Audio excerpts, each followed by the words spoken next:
Aquí tienes un pequeño experimento. ¿El hexágono en el centro parece cóncavo y hundido o es convexo y sobresale? Si crees que está hundido o es cóncavo, lo más probable es que seas de una cultura occidental o de alguna otra cultura que lee de izquierda a derecha. Si crees que se sobresale o es convexo, es más probable que seas de una cultura que lee de derecha a izquierda, como el árabe. Este es solo un ejemplo de cómo la cultura puede moldear la forma en que ves el mundo, pero va mucho más allá de simples ilusiones ópticas curiosas. La cultura cambia completamente la forma en que nuestros cerebros procesan la información. Y debido a eso, diversas culturas diseñan las cosas de manera muy diferente. Totalmente es diferente de este diseño estadounidense. Lo mismo pasa con el ensamblaje tradicional japonés frente al Europe o con estos carteles de películas. La lista sigue. Answer in Progress y Cynthia Zhu hicieron videos explicando por qué las culturas occidentales y orientales diseñan sitios web de manera tan diferente. Y encontré estos videos realmente inspiradores y quise profundizar aún afecta no solo el diseño de sitios web, sino todo el diseño. Aprendí que la filosofía religiosa, el idioma local, las peculiaridades geográficas e incluso las leyes locales pueden dictar la trayectoria de la cultura y la evolución del diseño. Incluso hay un profesor de Harvard que escribió un libro de 500 páginas argumentando que la cultura occidental completamente diferente, porque la iglesia hizo ilegal casarse con tus primos hace unos 1500 años más, sobre eso más adelante. A lo largo de este video obtendrás una comprensión profunda de cómo la cultura influye en las decisiones de diseño. Los objetos diseñados que te rodean cuentan una historia sobre la cultura. Solo mira este ensamblaje japonés. Observa la complejidad y el detalle de esta unión. ¿Por qué no simplemente clavar dos piezas de madera juntas? Sería mucho más sencillo de esa manera, ¿no? Pero si pensamos en el trasfondo cultural, estas técnicas avanzadas de ensamblaje en realidad tienen mucho sentido. En el Japón tradicional, toda la artesanía, y especialmente la carpintería, era casi como una forma de práctica espiritual. El sistema de creencias sintoísta japonés pone un énfasis espiritual en la naturaleza, especialmente en los árboles. El uso de ensambles de madera natural entre piezas de madera es una extensión de la madera misma y sus cualidades naturales. Por eso los carpinteros tradicionales japoneses no simplemente clavaban dos piezas de madera juntas. Otro tema común en el sintoísmo y el budismo japonés es la aceptación de que nada es permanente. Con el tiempo, estas uniones de madera se pudrirán y necesitarán ser reemplazadas o reparadas. Por eso están diseñadas para desmontarse y volver a ensamblarse. Esto se relaciona con la estética japonesa del wabi-sabi, que aprecia la belleza en la imperfección y el envejecimiento. Las uniones de madera bien diseñadas envejecen con más gracia y son más fáciles de reemplazar, pero el diseño y la cultura también están fuertemente influenciados por la geografía y el clima. Japón es propenso a los terremotos y los edificios de madera con este tipo de uniones pueden flexionarse y doblarse un poco mejor que dos piezas de madera simplemente clavadas juntas. Además, Japón tiene un clima húmedo y la madera tiende a expandirse y contraerse con los cambios de humedad. La humedad en realidad puede filtrarse por el agujero que crea el clavo y penetrar más profundamente en la madera, haciendo que se pudra más rápido. Al ser una nación insular aislada, los carpinteros japoneses tampoco siempre tenían acceso al metal, y cuando lo tenían el metal generalmente tenía impurezas y era de baja calidad. La geografía, el clima y la disponibilidad de recursos jugaron un papel muy importante en cómo se diseñó este tipo de ensamble. Pero se vuelve aún más loco cuando te das cuenta de que tu cultura a menudo puede dictar la forma en que tu cerebro procesa la información.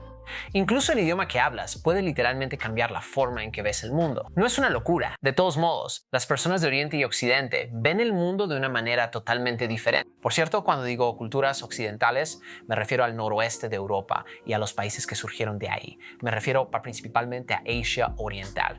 En un estudio, los psicólogos les pidieron a sujetos japoneses y estadounidenses que analizaran una escena submarina como esta y describieran lo que veían. Los sujetos estadounidenses decían algo como: vi 3 peces grandes a la derecha. Eran blancos y verdes con aletas rosas. Los participantes japoneses empezaban por el contexto. Decían que parecía un estanque, había rocas, conchas y plantas en el fondo. Y luego mencionaban que había 3 peces grandes a la derecha. La tecnología de seguimiento ocular reveló que los estadounidenses buscaban el objeto principal o el punto focal, mientras que las culturas orientales captaban la vibra general. Primero observan el contexto y luego miran los puntos focales. Lo que ves aquí en realidad tiene aún más información de la que parece. Eso se debe a que muchos idiomas de Asia Oriental usan caracteres compactos que permiten que más información quepa en menos espacio en comparación con los idiomas occidentales. Pero sigamos explorando los elementos de diseño cultural. Las diferencias en el procesamiento visual entre Oriente y Occidente ocurren a una edad muy temprana. Solo mira este estudio que compara dibujos y collages hechos por niños japoneses y niños canadienses. Los niños japoneses colocan muchos más detalles en todo el cuadro, pero las composiciones de los niños canadienses tienen un enfoque más central. Ves este contraste en el arte tradicional de Asia Oriental, que tiene menos enfoque y crea más una vibra general, mientras que el arte occidental tiende a tener más un punto focal. En otro experimento, a los niños asiáticos y occidentales se les mostraron tres cosas: un conejo, un gato y una zanahoria. Los niños estadounidenses juntaron al conejo y al gato. Sin embargo, los niños asiáticos agruparon al conejo y la zanahoria porque los conejos comen zanahorias. Entonces, ¿qué pasa ahí? Si los participantes emparejan al conejo con el gato, probablemente están usando un razonamiento analítico basado en reglas, colando al conejo y al gato en la categoría de animales. Pero si emparejan al conejo con la zanahoria, esto revela una forma de pensar más holística, enfatizando la relación funcional entre los conejos y las zanahorias. Una vez más, los conejos comen zanahorias. Con más de 3,000 participantes de 30 países, los resultados indicaron claramente que las poblaciones occidentales se inclinaron más hacia el pensamiento analítico, mientras que el resto del mundo, especialmente Asia Oriental, mostró un razonamiento más holístico. Las personas criadas en sociedades con lazos sociales muy estrechos están predispuestas a pensar en términos holísticos, priorizando las relaciones y los contextos más amplios. Y esto se manifiesta en el diseño de maneras muy interesantes. O sea, solo mira estos populares diseños de teléfonos japoneses de mediados de los 2000. Se abren 90 grados, tienen distribuciones de botones increíblemente intrincadas, pequeños orificios para colgantes y diseños completamente extravagantes y amorfos. Y no es solo el diseño físico, o sea, solo mira el diseño web. La gente realmente navega por internet en esta pequeña pantalla, llena de más texto e información que un pavo en Día de Acción de Gracias. Para mis sensibilidades occidentales es como leer una novela en una estampilla, pero aparentemente estos se vendieron muy bien en el mercado asiático, lo cual me parece absolutamente una locura. Para comparar, este fue uno de los teléfonos más vendidos diseñados para el mercado occidental. Solo mira cómo todas las líneas siguen la misma forma visual. Todo está mucho más organizado y limpio. Solo un par de años después de que se lanzaron estos teléfonos, Apple llegó con posiblemente el diseño más minimalista imaginable, robándose totalmente la atención en el mercado occidental. El iPhone realmente no se popularizó en Japón hasta que literalmente empezaron a regalarlos cuando te suscribías a un nuevo plan de operador. Esto en realidad es bastante común ahora, pero era muy inusual a finales de los 2000. Antes de profundizar en las diferencias entre las culturas orientales y occidentales, quiero aclarar que los términos Oriente y Occidente ni siquiera se acercan a representar la diversidad cultural que existe dentro de estas dos regiones. Japón y China son completamente diferentes entre sí, e incluso dentro de China, diferentes partes del país tienen subculturas totalmente distintas. Hay muchas personas que son pensadores holísticos en Occidente y muchos pensadores analíticos en Oriente. Además, a medida que la cultura y los mercados se consolidan y globalizan, las diferencias entre los diseños poco a poco se vuelven menos pronunciadas en algunas categorías de producto. Pero usar estas categorías generales todavía nos ayuda a entender mejor las variaciones de diseño globales y la colaboración intercultural. El punto más importante aquí es que existen diferencias psicológicas y de procesamiento muy reales entre distintas culturas, y esto tiene un gran impacto en qué diseños serán en sus respectivas regiones. Nacer en cierta cultura es como llevar siempre puestos unos lentes rosas. Te olvidas por completo de que estás viendo todo a través de un filtro cultural hasta que conoces a alguien más con lentes azules, por ejemplo, y esa persona intenta mostrarte cómo ve las cosas. En términos generales, los occidentales piensan de manera lineal. Para nosotros, todo es una serie de relaciones causales paso a paso que pueden descomponerse en partes cada vez más pequeñas. Es algo parecido a la línea que ves aquí. Esto fue dibujado por Richard Nisbett, un profesor de psicología en la Universidad de Michigan. Luego a la derecha tienes el mismo diagrama hecho por uno de los estudiantes chino-estadounidenses de Nisbett.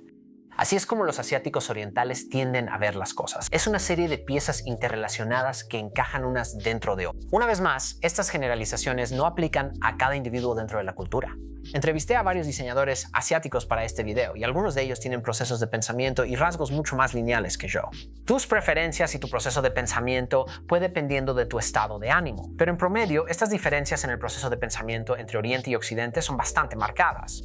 El pensamiento y la cultura occidentales en realidad son muy nuevos y bastante inusuales en comparación con otras culturas. Entonces, ¿cómo es que Occidente se volvió tan extraño? Hay muchas razones, pero aquí hay algunos de los factores principales que aprendí de Richard Nisbett y Joseph Henrich. ¿Recuerdas lo que dije sobre la analogía de los lentes rosas? Bueno, los has estado usando toda tu vida, así que ahora es momento de ponerte los lentes azules. Probablemente haya oportunidad para una mala analogía con Matrix. Toma la pastilla roja. Y te muestro hasta dónde llega la madriguera del conejo. Todo comenzó en la antigua Grecia. Los griegos tenían un impulso sistemático de categorizar el mundo que los rodeaba y diseccionarlo en partes aisladas y digeribles. Esta obsesión por la categorización no era solo un ejercicio intelectual, era un reflejo de cómo ellos se veían a sí mismos como unidades singulares. El concepto de individualidad era tan griego como el aceite de oliva. Los griegos incluso se separaron audazmente de la naturaleza. De hecho, se podría decir que ellos inventaron el concepto de naturaleza. Ahora damos por sentada esta distinción, pero esto era totalmente inédito en el mundo antiguo. A diferencia de las filosofías orientales, que veían a los humanos y al mundo que los rodeaba como conectados de manera armoniosa, los griegos hicieron la separación entre el hombre y la naturaleza. Algunos argumentan que esta separación sentó las bases para la investigación científica. El estudio científico y la lógica formal se tratan prácticamente de eliminar el contexto y centrarse únicamente en la estructura básica de un argumento. Una vez más, fragmentos aislados y digeribles. Ahora, nuestro mundo occidental moderno todavía lleva el legado griego, no solo en la filosofía o la ciencia, sino incluso en el diseño. Piensa en las tendencias minimalistas que reducen los objetos, dejando solo una mera estructura formal, desprovista de contexto o información. Pero quizá te estés preguntando, ¿qué tiene que ver la antigua Grecia con Occidente? Muchos de los conceptos relacionados con el pensamiento individualista griego fueron adoptados por los romanos y eventualmente por pensadores cristianos, especialmente San Agustín, lo que permitió que estos ideales se difundieran por toda Europa. Solo para dejarlo claro, algunas civilizaciones asiáticas, especialmente China, estaban literalmente siglos adelantadas a Grecia en cuanto a avances tecnológicos. Simplemente no se preocupaban por la lógica formal y el método científico de la misma manera que lo hacían los griegos. Así que ese fue el primer factor para que la cultura occidental se separara del resto del mundo. Pero el impulso occidental hacia el pensamiento individualista se hizo aún más marcado por una cosa: sí prohibir el matrimonio entre primos. Así es, pero te prometo que la prohibición de la Iglesia sobre el matrimonio entre primos es muy relevante para los principios de diseño occidentales. Si no me crees, confía en Joseph Henrich. Es un profesor de Harvard que pasó las últimas décadas investigando el fenómeno de cómo la cultura occidental se volvió tan individualista. Y yo leí su libro de 500 páginas, así que tú no tienes que hacerlo. Vamos a adentrarnos en este pequeño accidente que cambió el curso de la historia. Es importante señalar que en la mayoría de las partes del mundo, casarse con tus primos en realidad no es tan inusual. La mayoría de las sociedades estaban organizadas en torno a sistemas sólidos basados en el parentesco y matrimonios estratégicos con familiares.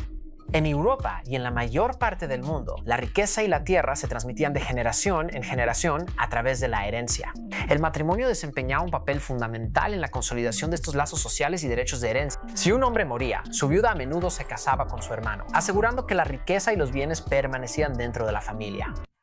Es ridículo, pero algo sucedió hacia la Edad Media, que comenzó a deshacer este tejido social tan unido. La Iglesia prohibió casarse incluso con parientes lejanos, y casarse con familiares cercanos conllevaba severas penalizaciones, incluyendo la pérdida de derechos de herencia. Ahora, esto no fue un gran plan para acabar con las sociedades basadas en el parentesco. Fue en gran parte una consecuencia no intencionada. Y así, observamos uno de los cambios más fascinantes en la evolución social. Con cadenas familiares más débiles surgieron vínculos individuales más fuertes. Las lealtades que antes se dirigían hacia la familia y los grupos para dispersarse, redirigiéndose hacia la iglesia, y más tarde hacia cosas como ciudades con fueros, universidades y gremios. Es como si la atracción gravitacional social hubiera cambiado fundamentalmente. Y de repente vemos el surgimiento del individualismo. Tenías más voz y voto sobre quién querías ser como individuo y con quién querías asociarte. Y todo es porque la iglesia no quería que besaras a tu prima. Caray, bueno, creo que no debería decir caray.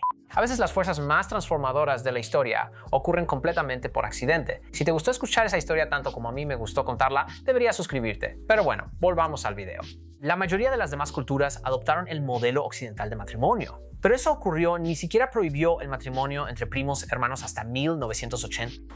Sé que probablemente suena loco, pero si revisas los datos tú mismo, es difícil negarlo. No puedo entrar en muchos más detalles, de lo contrario, esto se va a convertir en un video sobre el matrimonio entre primos en lugar de un video sobre cómo la cultura afecta el diseño. Así que básicamente ya pasamos por los dos primeros filtros del individualismo. Primero fue el pensamiento de la antigua Grecia y luego la prohibición del matrimonio entre primos. Pero el pensamiento occidental se volvió aún más individualista con el inicio del protestantismo. La reforma protestante del siglo XVI fue un momento clave en la historia que puso el sello final al individualismo occidental y al pensamiento analítico. Básicamente, Martín Lutero era un sacerdote que estaba cansado de que la iglesia abusara de su poder. Él quería que el cristianismo se tratara más de una relación personal con lo divino, en lugar de algo que pasara por lo que él consideraba una institución corrupta. Lo que hizo que el protestantismo fuera tan inusual fue que la espiritualidad se convirtió en un viaje intensamente personal, una línea directa entre el individuo y lo divino. La creencia central del protestantismo era que todos debían leer la Biblia por sí mismos. La verdad estaba en las escrituras, no en que pudiera ser potencialmente corrupta. No puedes entender las escrituras a menos que sepas leer, así que esto llevó a un gran aumento en las tasas de alfabetización, primero en Europa y luego a nivel mundial. Y la alfabetización generalizada no solo significó que más personas leyeran, sino que transformó la cognición humana. La memoria mejoró, el procesamiento visual dio un salto y las habilidades para resolver problemas se agudizaron. El protestantismo puso los compromisos personales de los individuos en el centro de su vida. Bien, acabamos de recorrer unos 2000 años de historia mundial en 5 minutos. Aquí está la clave. Con estos 3 factores, Occidente estaba preparado para el auge de productos y marcas individualizados. En un mundo enfocado en el yo, las cosas que compras señalan lo que valoras. Expresar quiénes somos a través de lo que compramos es un concepto muy occidental. Esa sensibilidad todavía existe en Oriente, pero los estudios muestran que no es tan pronunciada. En sociedades de cazadores-recolectores como la tribu Hadza, este impulso de expresar la individualidad a través de las cosas que posees literalmente no existe. De hecho, el concepto de propiedad casi ni siquiera existe en esas culturas. Posiblemente uno de los mejores ejemplos de comprar productos para reflejar lo que se valoraba en Europa eran los relojes de bolsillo. El reloj de bolsillo se inventó a pocos años de la Reforma Protestante, y no creo que eso sea una coincidencia. Estos relojes simbolizan la diligencia, la puntualidad y la riqueza. También representan la perspectiva analítica occidental sobre el tiempo. Antes de la Edad Media en Europa, tener una medida precisa del tiempo realmente no era tan importante. El reloj significa una transición más amplia hacia la eficiencia analítica. Y esta mentalidad todavía persiste hoy en día, con relojes de pulsera de alta gama que cuestan decenas de miles o incluso cientos de miles de dólares. Ahora ya hablamos sobre el individualismo occidental, pero ¿qué pasa con Oriente? De Oberfriend sus sensibilidades de diseño. Las principales doctrinas de la cultura de Asia Oriental comenzaron en la antigua China. La vida social china era interdependiente y la armonía era sumamente importante. Se trataba del equilibrio entre uno mismo, la comunidad y la naturaleza. Era un mundo que miraba más allá del individuo y hacia lo colectivo. El sistema moral principal de la antigua China era el confucianismo. Estaba menos enfocado en la metafísica o la religión y más en la ética práctica y el sentido común. Muchos ideales confucianos se centraban en las obligaciones hacia otras personas en tu comunidad. Se trataba de evitar fricciones dentro de la familia, la aldea y en última instancia alinearse con los designios superiores del emperador. Todos conocían sus roles, sus responsabilidades mutuas y dónde encajaban en el sistema más grande. El mundo era complicado, los eventos estaban interrelacionados y las personas no estaban conectadas como trozos de un pastel, sino como cuerdas en una red. Esto contrastaba fuertemente con la idea griega de que todo era sencillo y conocible. La filosofía en China se trataba menos de encontrar la verdad y más de la acción práctica. Ahora, para dejarlo claro, esta armonía social no debe confundirse con la conformidad. Los ideales confucianos aún animaban a las personas a distinguirse, pero debía hacerse de una manera armoniosa, en lugar de ser arrogante o presumido. Un tema clave en las culturas orientales es la resonancia. Cuando pulsas una cuerda en un instrumento, produces una resonancia o vibración en todas las demás cuerdas. El hombre, el cielo y la tierra crean resonancia entre sí. Si el emperador hace algo mal, desequilibra el universo. Todo tenía que ver con el contexto. Y en esta sociedad fascinante, tu vida, tus pensamientos y tus acciones nunca son solo tuyos, son parte de una realidad interconectada. No se trata de libertad individual, se trata de armonía colectiva. Incluso las fuerzas opuestas alcanzaban un equilibrio o una armonía. Probablemente la mejor representación visual de este ideal que casi todos ustedes han visto es el símbolo del Yin-Yang, también conocido como el Taiji-Tu. El Taiji-Tu es un antiguo símbolo chino que describe la dualidad en todas las cosas. Representa las fuerzas interconectadas e interdependientes donde los elementos opuestos no están en conflicto, sino que son complementarios. Cuando el Yin se vuelve demasiado fuerte, el Yang surge para restaurar el equilibrio. Observa los puntos. En cada yin hay una semilla de yang y viceversa. Esto es una referencia filosófica a los antiguos chinos. El concepto chino de que toda fuerza o cosa contiene un destello de su opuesto. La luz se define por la oscuridad. El placer se forma por el dolor. Estos puntos representan el equilibrio dinámico. Ningún elemento domina realmente por completo. IG2 es un símbolo atemporal de equilibrio y armonía en los sistemas naturales. Este equilibrio se manifiesta de muchas maneras a lo largo de la cultura oriental, pero quizá de forma más explícita en la práctica del Feng Shui. Esta antigua práctica china consiste en organizar el entorno para crear armonía y equilibrio y para promover el flujo de energía positiva o Qi. El Feng Shui y otras filosofías de diseño orientales tratan de considerar Mucho de esto es muy práctico, como la manera de colocar los muebles y otros elementos en una habitación para maximizar el flujo y la energía en el espacio. Esto significa permitir que la luz entre en las habitaciones de manera más eficiente, facilitar el movimiento a través del espacio y poder ver lo que sucede a tu alrededor mientras estás sentado. Este canal llamado Dear Modern en realidad tiene algunos videos increíbles que muestran cómo aplicar los principios de diseño del Feng Shui. A veces el Feng Shui incluso aborda los aspectos metafísicos del diseño. Es por eso que este perfil urbano de Hong Kong tiene varios agujeros. Son portales para permitir que los dragones pasen bastante, pero este enfoque holístico no es exclusivo de China. Corea tiene prácticas similares e incluso los principios de diseño japoneses se enfocan en la interconexión de toda la vida, que es un tema común tanto en las costumbres budistas como mencioné al principio del video. Entonces, ¿cómo sucedió esto? Bueno, es más que solo filosofía o religión. También se trata de la tierra que habitamos. El sur de China, con sus campos ondulados, tenía al arroz como cultivo principal. Los arrozales requieren la cooperación de muchas personas, y esta dependencia de la comunidad influyó en el enfoque holístico intrínseco a la cultura de Asia Oriental. En contraste, alrededor del 85% de Grecia está cubierta por montañas, que eran menos para el pastoreo, el comercio y la pesca, actividades que requerían menos esfuerzo cooperativo. Las principales ciudades portuarias de Grecia eran crisol de culturas donde personas de todo el mundo venían a comerciar. Los griegos estuvieron expuestos a diversas costumbres, culturas y creencias, lo que fomentó la curiosidad y el individualismo. Richard Nisbett es citado diciendo que la antigua Atenas habría sido casi como una cantina de Star Wars. Contrasta esto con el este de China, donde al menos el 95% de las personas eran de etnia Han y eran culturalmente muy similares entre sí. Recuerda, todavía hay una diversidad significativa de pensamiento dentro de todos los países. Las regiones dominadas por el cultivo en arrozales, como el sur de China, tienden a tener patrones de pensamiento más holísticos. Pero las áreas adecuadas para el cultivo de trigo y maíz, como el norte de China, tienden a favorecer pensamiento más analítico. Todo se trata del nivel de cooperación necesario para sobrevivir. Mientras más tierra se dedique al cultivo en arrozales u otros esfuerzos cooperativos, más fuerte será el pensamiento colectivista. La geografía y la filosofía pueden impactar la cultura y el diseño, pero hay otra cosa que lo lleva aún más lejos: el idioma. El idioma no es solo una herramienta de comunicación, es una lente a través de la cual interpretamos y damos forma a nuestra realidad. Recientemente, un amigo diseñador mío que resulta ser hablante nativo de alemán me dio un gran ejemplo. Ella usó el ejemplo de la palabra para aspiradora en alemán, que es Staubsauger. Esto literalmente se traduce como succionador de polvo. Ahora, imagina que eres un diseñador y alguien te pide que crees un succionador de polvo. Solo la terminología ya ha limitado tu horizonte creativo. La palabra en sí deja poco espacio para la interpretación o la reinvención. En turco, una aspiradora se llama elektrik süpürge. Elektrik süpürge, elektrik süpürge. Elektrik süpürgesi. Elektrik süpürge. Elektrik süpürgesi. La traducción literal es escoba eléctrica. Imagina ser un diseñador encargado de crear una escoba eléctrica en lugar de un succionador de polvo. Las diferentes palabras ya siembran las semillas para dos productos muy distintos. El concepto que estoy describiendo se llama la hipótesis de Sapir-Whorf. Esta teoría sugiere que el idioma que hablas puede influir en cómo ves el mundo.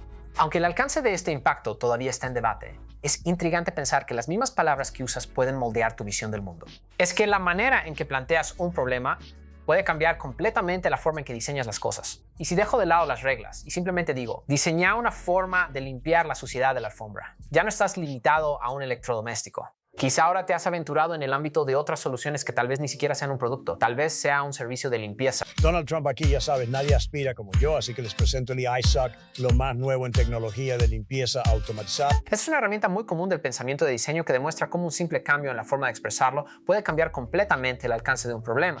Pero ¿podrían los sonidos de las palabras que usamos también influir en nuestras decisiones de diseño? Bueno, no hay pruebas de esto, pero no puedo evitar creer que sí. Digo, considera la palabra butterfly en inglés. En francés es papillón o en italiano es farfalla, y luego está el alemán, Schmetterling.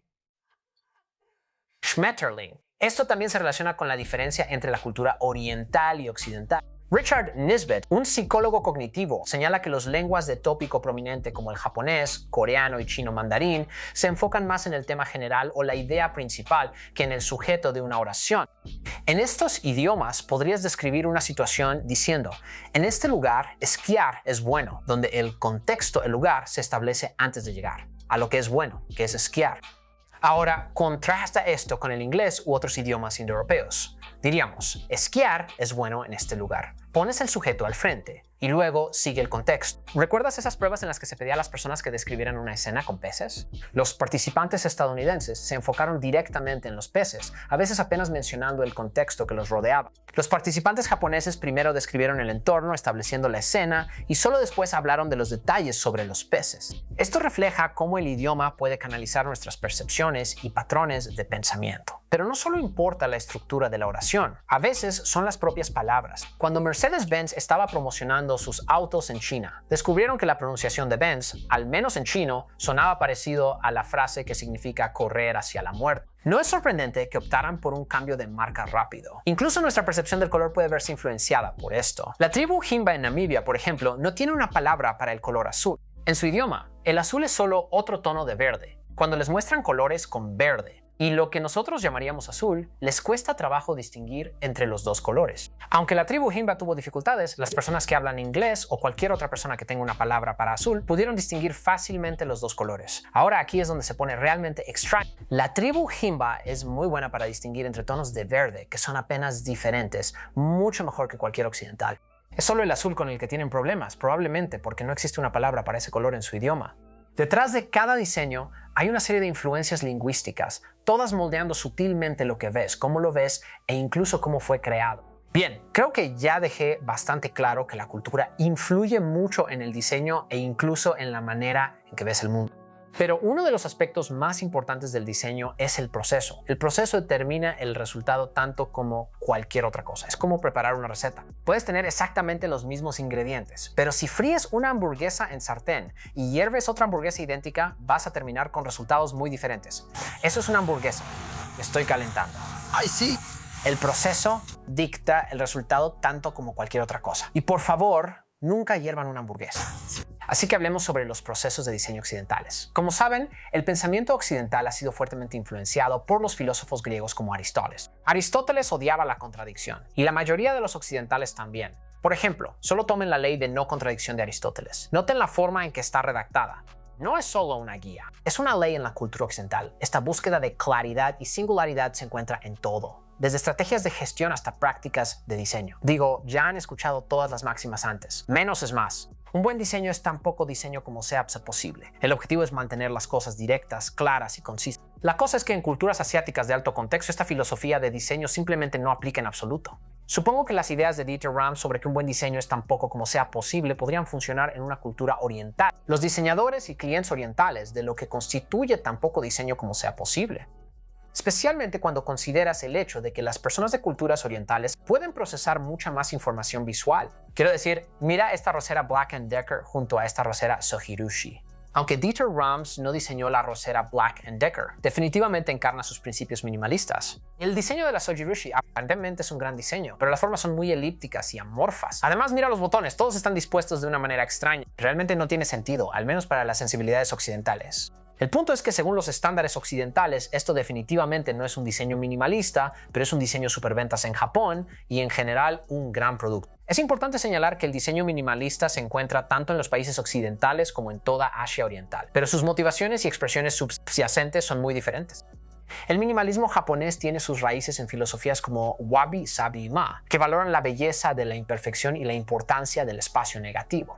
El estilo de diseño wabi-sabi tiene sus raíces en los principios del budismo zen y busca crear un ambiente sereno y contemplativo. También es importante señalar que, aunque esta filosofía de diseño japonesa tiene más de 1000 años, solo ganó popularidad en Occidente a principios del siglo XX. Estoy bastante seguro de que la filosofía de diseño minimalista moderna que ves en el diseño japonés hoy en día en realidad es más una respuesta a los gustos occidentales, aunque no puedo probarlo.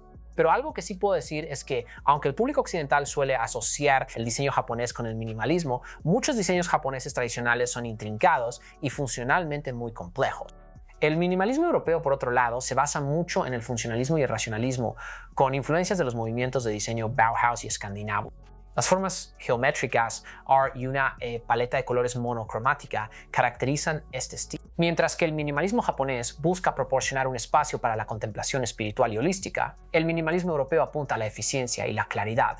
Curiosamente, la prominencia del contexto en el idioma japonés puede reflejar sus diseños enfocados en el contexto más amplio, mientras que la estructura centrada en el sujeto de los idiomas europeos podría alinearse con un enfoque del minimalismo más centrado en el objeto. Esta evitación de la contradicción mientras que los occidentales utilizan para el análisis y la resolución de problemas. Si eres de una cultura occidental, probablemente estés asintiendo con la cabeza, pensando, sí, por supuesto, ¿quién podría discutir la ley de no contradicción? Pero no es tan simple. Considera el análisis FODA, que se usa comúnmente en entornos empresariales y de diseño. Clasifica las características de un producto como fortalezas, debilidades, oportunidades o amenazas. Pero, ¿qué pasa si algo es tanto una fortaleza como una debilidad? Una pantalla de borde a borde en un teléfono crea el dispositivo es más frágil y puede romperse más fácilmente. Los modelos occidentales como FODA o incluso las metodologías de diseño que enfatizan metas claras y perfiles de usuarios suelen sacrificar los matices en favor de la claridad. Por ejemplo, los mapas de viaje del usuario son una estrategia de diseño utilizada para crear una narrativa lineal de la experiencia del usuario, pasando por alto el desorden y la imprevisibilidad de la vida real. Estos modelos no carecen de mérito, pero pueden ser muy limitados en su alcance y deberían usarse como parte de un contexto más amplio para tomar decisiones. Funcionan bien en un contexto occidental, pero su utilidad puede disminuir en culturas con fundamentos conceptuales diferentes. Un mapa mental es un ejemplo de una herramienta más holística y tal vez funcionaría mejor en un contexto oriental. No estoy muy seguro. No estoy diciendo que estas herramientas sean buenas o malas. Solo digo que no deberíamos asumir que estas herramientas y procesos son la solución predeterminada. Incluso algo tan fundamental como la ley de la contradicción puede valer la pena cuestionar en el contexto adecuado. A medida que nos movemos hacia las sensibilidades culturales orientales, encontramos una como diferente con la contradicción. Piensa de nuevo en la filosofía del yin y el yang, donde los opuestos coexisten dentro de un círculo armonioso. En Asia Oriental, es común encontrar diseños que combinan múltiples temas o incluso elementos contradictorios. O sea, solo mira este teléfono, por ejemplo. Tiene unas rayas y luego más rayas. Luego, estas rayas como que se curvan alrededor de este enorme círculo negro que es el arreglo de cámaras. Después pusieron el flash aquí al lado, pero no queda bien alineado. Espera que veas esta cosa. Esa es una locura. El arreglo negro de cámaras ni siquiera es simétrico. Decidieron poner un texto debajo de una de las lentes, así que esa está más arriba que las demás. Luego pusieron lo que creo que son caracteres chinos aquí al lado, pero están entre las dos rayas, lo que hace que los dos elementos choquen visualmente de una manera muy extraña. Y luego tienes el eslogan en inglés, donde la palabra technology es como un error de dedo. O sea, siendo honesto, desde una perspectiva occidental, este diseño es un desastre. Pero al mismo tiempo esto no se parece a ningún teléfono que haya visto en el mercado occidental, donde todos solo intentan copiar a Apple. No es mi gusto cultural personal, pero al menos tienen un enfoque fresco. Si has adoptado los principios de diseño occidentales toda tu vida, es tentador creer que una sola visión es la única manera de crear una obra maestra. Y de hecho ya lo he dicho antes, pero quizá eso no sea universalmente cierto. Tal vez una variedad de ideas pueda enriquecer un diseño en lugar de confundir. Toma como ejemplo la investigación de Kai-Ping Peng, que descubrió que los asiáticos orientales suelen off lo positivo como lo negativo en la misma expresión facial. Ahora aplica esto al diseño. Imagina un diseño que invite a sentimientos contradictorios, calma y emoción, nostalgia y futurismo, todo al mismo tiempo. Esto casi con certeza sería demasiado caótico para las sensibilidades de diseño occidentales, pero podría ser muy interesante en ciertos contextos. Cabe señalar que los asiáticos problemas con la lógica formal no es que no entiendan el principio de no contradicción, simplemente no la usan en su vida diaria tan a menudo como los occidentales. Aunque esto probablemente sí lleva a errores lógicos, tampoco es que el miedo occidental a la contradicción no produzca también errores. La necesidad de coherencia y no por contradicción en las culturas occidentales puede llevar a la sobresimplificación, al rechazo total de cuestiones complejas y matizadas. Ahora realmente no se puede hablar de diseño en Oriente sin mencionar el hecho de que China es conocida por copiar propiedad intelectual occidental. Algunas personas argumentan que tal vez sea algo cultural del este. Y para ser justos, la importancia de dar crédito a los individuos es en realidad un concepto muy occidental después de todo, y tal vez eso sea parte de la razón. Pero realmente no creo que eso cuente toda la historia. El robo de propiedad intelectual de países más desarrollados es desafortunadamente muy común. En los siglos XVIII y XIX, Estados Unidos todavía era una nación en desarrollo y a veces robaba propiedad intelectual de Gran Bretaña. Samuel Slater, conocido por los británicos como Slater el Traidor, memorizó los diseños de maquinaria textil antes de copiarlos y mudarse a Estados Unidos. Gran Bretaña tenía leyes estrictas contra la exportación de esta tecnología. Alemania también era conocida por apropiarse de científicos de Gran Bretaña y otros países industrializados. Pero ahora, un par de siglos después, tanto Alemania como Estados Unidos están bien establecidos en la generación de su propia propiedad intelectual. Y sí creo que el robo de propiedad intelectual es un problema legítimo en muchos países, especialmente en China. El punto principal que intento plantear es que mucha gente intenta atribuirlo a algo de Asia Oriental, pero en realidad es más bien algo de países en desarrollo.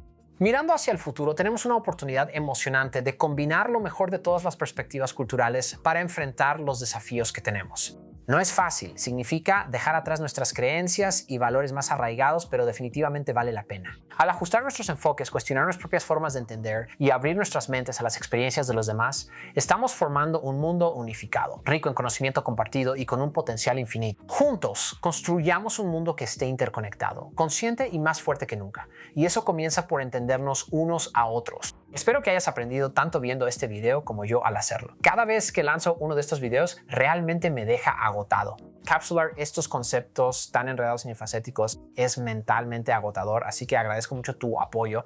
No hay presión aquí, pero como siempre, que tengas un excelente día y espero que hayas aprendido algo.